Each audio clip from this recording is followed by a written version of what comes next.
Let me read this verse to you. It's Matthew 6:24. I'm Keith Wilson, KOW Ministries. I try to do some videos from time to time, and last few days, all this political stuff going on. I'll get into that in just a second.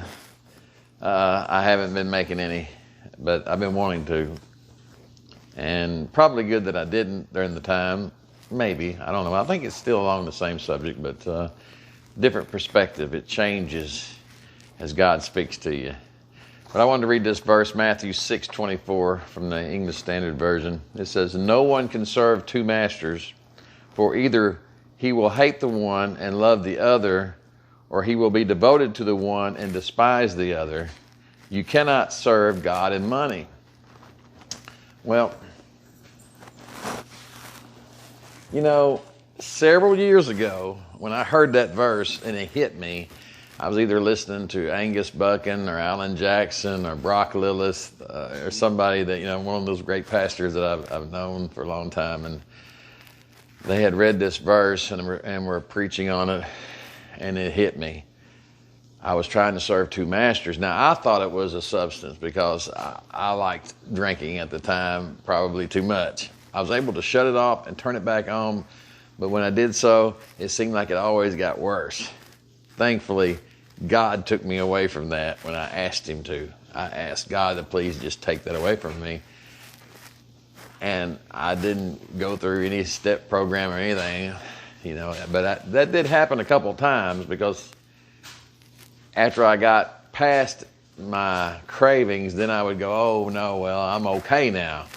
That's the devil talking to you and fooling you. But anyway, this is totally something different. I was having this discussion with my friend Bob, hey Bob, on Facebook.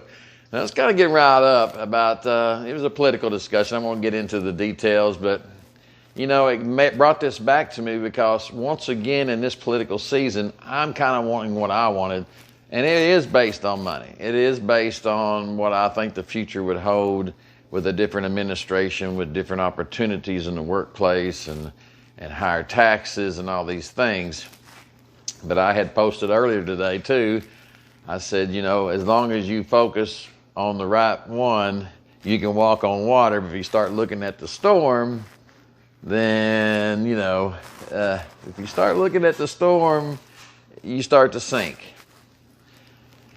So to bring all that around in focus, the main thing wasn't substance. It wasn't money for me, even though money would tie in probably with all of it. The main thing is it was selfishness for me. It's always been selfishness for me. Ever since Adam was in the garden with Eve and he chose to not do what God asked him to do or told him not to do, gave him everything and says, do not. You can have all these trees over here that you want to eat from, but just don't eat from that one. And they decided, you know what, I think we'll try that one. Ever since then, man has tried to be their own God, and you can't have two gods. Just like I've told other people, they say, oh, well, yeah, I follow Jesus. Yeah, He's Lord of my life. And then they go do whatever they want. I'm saying, well, He's either Lord of all or not at all. If you had a dictator here staring over you and he told you to do something, you would do it out of fear of him. Now, we talk about the fear of God. It's in the Bible, but they're talking about a fear for the awesomeness of God. It's not like you're doing things because you are scared that, you should be. You can be damned to hell if you don't accept Christ, for your salvation, of course.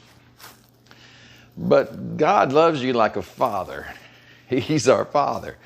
Just like you would love your son or daughter.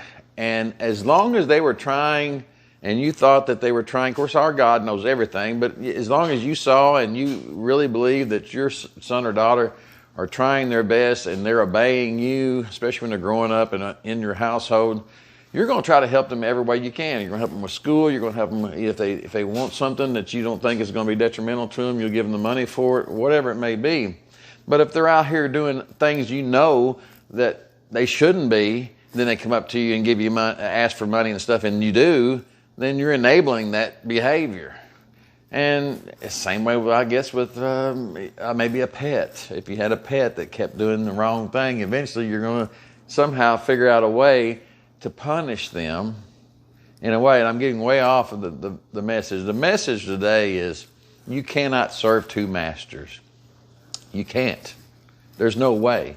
So you have to make a decision to either serve God or you're going to be serving yourself.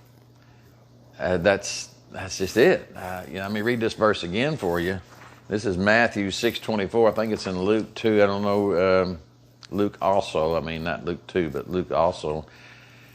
As many of the verses in the Gospels are. And it's identical.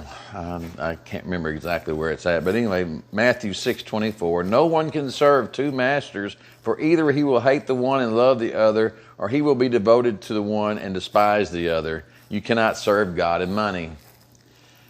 So just think about it today. You have to make a choice. If you're trying to serve yourself, and not seeking God, then you can't serve two. You're either serving yourself or you're serving God. And you can't switch back and forth either. You have to commit and be all in and make the Lord, if you're truly telling yourself that you're going to. Don't fool yourself. Don't let the enemy fool you into thinking that you are. You have to make a commitment. And I hope you do. Have a blessed day. I hope maybe this meant something to you like it did to me when it finally broke through to me. And I understood that I was trying to live a life with two masters. You can't do it. Have a blessed day. Have a good one. Lord willing, I'll be back tomorrow or in a day or so with maybe another thought or two. Have a good one.